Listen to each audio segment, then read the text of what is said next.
I've always kind of viewed the title sequences and title theme tunes within programmes as being particularly important. There seems to be this sort of trend at the moment to just have literally the title of the show and not have any music at all, which I don't understand. They are great things to basically set the tone of the show that you're about to see.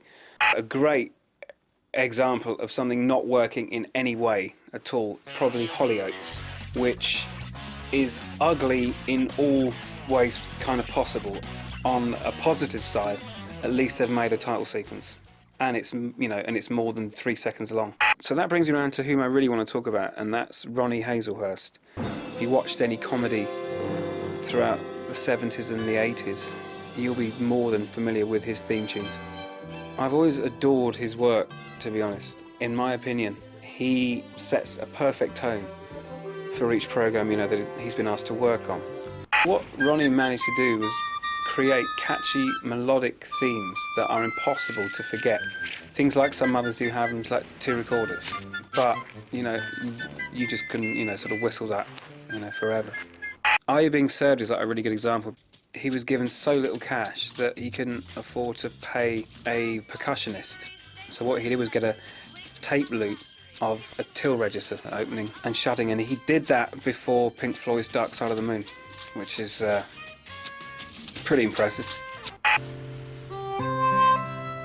The Last of the Summer Wine, what Ronnie's done there is an old trick where he's incorporated the show title into the melody. So what's going on there is you're watching the show, listening to the melody, but subconsciously saying the name of the title of the show while you're watching it.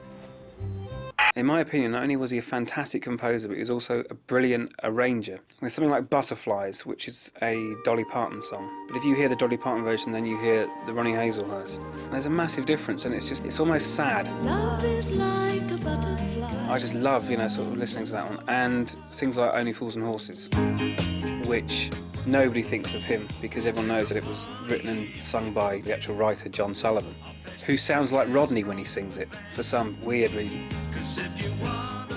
Of all Ronnie's work, I would say my favourite piece is Sorry, and again, the visuals work perfectly with the music.